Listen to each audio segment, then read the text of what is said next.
His recipe was perfect, so perfect, the governor of Kentucky handed him a title for it. And still, the man went broke. At 65, he was sleeping in his car, living on a government check of $105 a month. What saved him was not the recipe, it was one nickel. His name was Harland Sanders. Long before the chicken, he practiced law without a degree, until the afternoon it ended in a courtroom brawl with his own client, the two of them swinging fists in front of the judge. He lost job after job the same way, because he would rather be right than be paid. He worked farms, he ran a river ferry, he sold insurance. Every job ended in a fight or a firing. By 40, he had a string of dead jobs and almost nothing in the bank. Then, almost by accident, he found the one thing his temper could not ruin. He was running a small service station in Corbin, Kentucky, and to earn a little extra, he started cooking for travelers at a table in the back, and his fried chicken became the thing they drove back for. As word spread, he opened a proper restaurant across the road, the Sanders Court and Cafe. But chicken took half an hour to fry, and hungry travelers would not wait. Every cook told him the same thing: you cannot rush fried chicken. So he did the thing nobody else would try. He took a pressure cooker, the kind built for steaming vegetables, and rebuilt it to fry a whole chicken in minutes, crisp, and exactly the same every time. That rebuilt cooker fried a chicken faster than any kitchen around could match. He sealed 11 herbs and spices into the recipe and guarded it like a state secret. To this day, the full recipe stays locked in a vault, and only a couple of people are said to know it. Word spread. The governor gave him a ceremonial title, Honorary Kentucky Colonel. From then on, he dressed the part.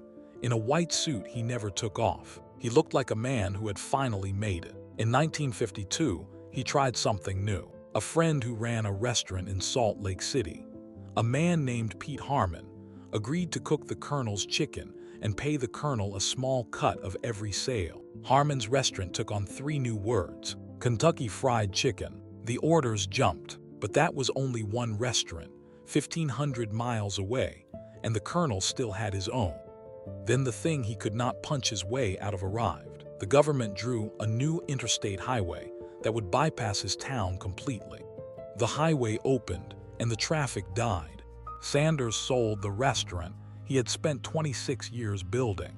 The place sold at auction for a fraction of what he had put into it, and after his debts were paid, he had almost nothing. A few weeks later, the mail brought his first Social Security check, $105 a month. The going rate, it seemed, for giving up. He was 65, the age when men retire, not begin.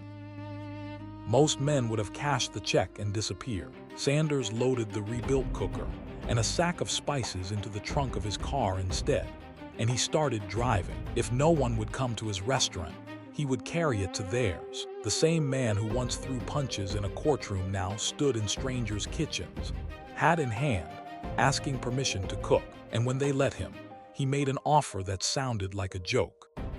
"Teach you my recipe," he said, "and you pay me 5 cents for every chicken you sell." 5 cents. A nickel. That was the number he refused to stop saying.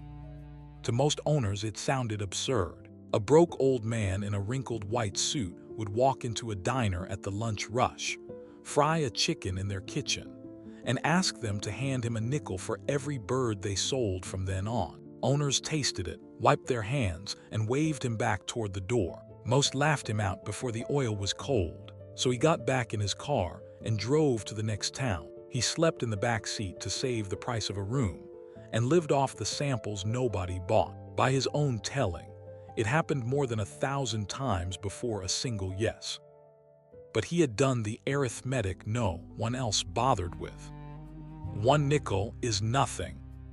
A nickel on 10,000 chickens a month is $500 from a single kitchen while he slept. Then he multiplied that by every kitchen that ever said yes. And then in a small town, an owner tasted it, set down his towel, and said the word Sanders had crossed the country to hear. Yes, that owner watched the line outside his door grow longer every night, until it spilled onto the sidewalk, and he told another owner, who told another. Soon, they were the ones driving to find the man in the white suit. By 1964, more than 600 restaurants were paying him his nickel. Investors came knocking. The colonel, now 73, sold the whole company for $2 million. 7 years later, the buyers resold it for $285 million. $2 million, the number everyone had laughed at, collected one bird at a time, had made a broke old man rich at the age most men are long retired.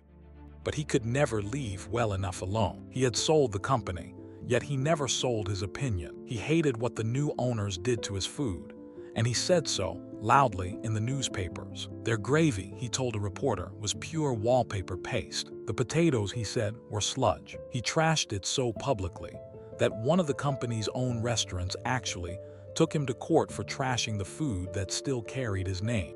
And yet the empire only grew. Today his face still sells chicken in about 150 countries. There are nearly 32,000 of his restaurants on Earth, more outlets than most countries have towns. More of them sit in China than in any other country. More than 10,000 in a place where Harland Sanders never opened a single store in his life. When he died in 1980, at 90 years old, they gave him an honor usually saved for governors. His body lay in honor beneath the marble dome of the state capitol. The public filing passed to pay their respects. The man who once slept in his car, the going rate for giving up had been $105. The going rate for refusing turned out to be $2 million, and a face the whole world would come to know. The trick was never the chicken. It was taking the smallest cut of something that happened 1,000,000 times a day. Maybe he was a genius. Maybe just too stubborn to quit. Or maybe he saw the nickel everyone else stepped over. There is probably one in front of you right now. Got a story you want told? Leave it below. New one every week. Subscribe and it will find you.